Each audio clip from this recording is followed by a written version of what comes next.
Chris Gray is one of the best lacrosse players in the country right now. The attackman at UNC is a dangerous passer and incredible scorer. Today I want to break down what makes Chris Gray so good and how we can take elements from his game and put them into our game.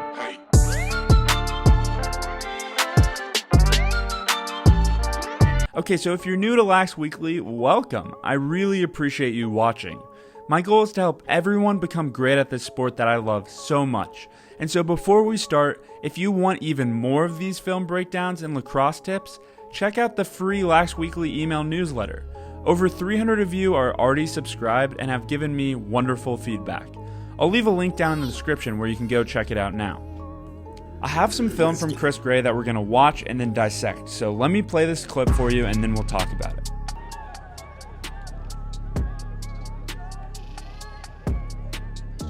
Gray in front, behind the back, second today for Brian Cameron. Alrighty, this was a fantastic assist, so let's break down how this all happened. It starts with this hard split dodge Chris Gray makes. This is textbook. He gets his defender to shuffle one way and quickly changes direction in the other way, which leaves his defender totally out of position. What I love about this move is that it's one move and go. It's not a bunch of dancing around. When you dodge, make sure to make one or two moves and then sprint. Don't jog around willy-nilly and try to get cute. Okay, now he has his defender beat, and really pay attention to this. Notice how his eyes and stick are up, and it looks like he's about to make a pass right now. This is super important because look at the other defenders.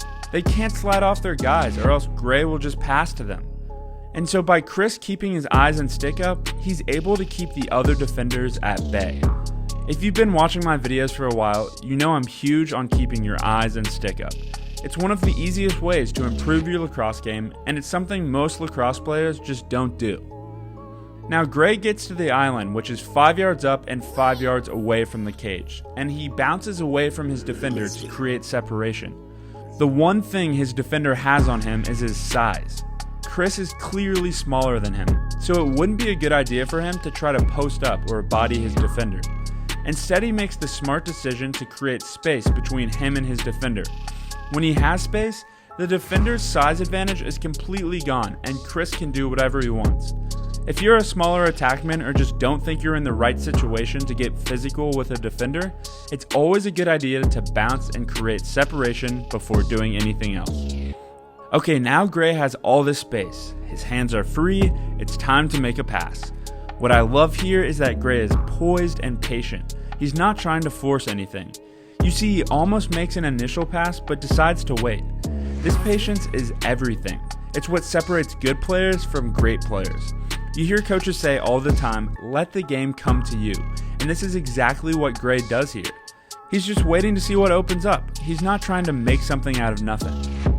I truly think the best way to get better at this kind of judgment is by playing other sports. Think about a point guard in basketball. They're pretty much doing the same thing, trying to find open players on the court. The more in-game experience you can have, regardless of the sport, it's going to help you out a ton. So go play pickup basketball or soccer with your friends this weekend. That was a great dodge, and so let's look at another dodge that happens later in the game that has these same kinds of principles. Three different Tar Heels have 2 goals apiece, Brian Cameron, Nicky Solomon, and Tanner Cook. Chris Gray is assisted on 3 of the 7. 4 assists now, Trippy bounces it through. This is another fantastic play, and I hope you'll begin to notice a lot of similarity in this dodge compared to the last one. So Gray has a short stick defending him, which means it's a great time to dodge since he doesn't have to go up against a defender with a 6-foot pole. So he makes a kind of left-to-left split dodge here. He throws in a little bit of a hesitation, but once again this is a hard move and then he's sprinting. I can't hammer this home enough. Make 1 or 2 hard moves and go. Now once again Gray has his eyes and stick up, which lets him see the play develop around him. And since he has a short stick on him, a defender quickly slides to him trying to take away the advantage. But because Gray's eyes are up, he can anticipate this, so he bounces to create separation and rolls back. This is a lot like what he did in the previous dodge. He creates space from him and his defender. Now look at all this space. He has so much time to make a pass here. Now Gray has his eyes in stick up as he stays patient, waiting to try to find an open man. He doesn't just force it to the crease, he's really trying to find a high percentage pass. And he finds his teammate Alex Trippy, who does a great cross-handed finish.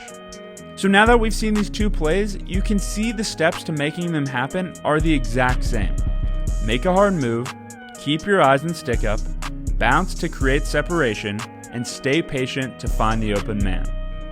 There's no magical secret that makes Chris Gray so good. He just does all the little things really, really well. When you watch him, you can tell that he's not a flashy player. He's not throwing a ton of behind the backs and doing crease dives that maybe Ryder Garnsey would. Gray is just better at the fundamentals than anyone else on the field, and so he dominates. As a lacrosse player myself, sometimes it's tempting to try to find a shortcut to get better. A new drill, a new type of dodge, but in reality, lacrosse is still about doing what we all know how to do, but doing it really, really well. It's kind of cool when you think about it. So that's exactly how Chris Gray is so good and how you can become the next Chris Gray. If you enjoyed this video, leave a like and subscribe, comment who you want to see next, and check out the newsletter or private coaching for more advice on how to become great. That's it for now. I'll see you next time.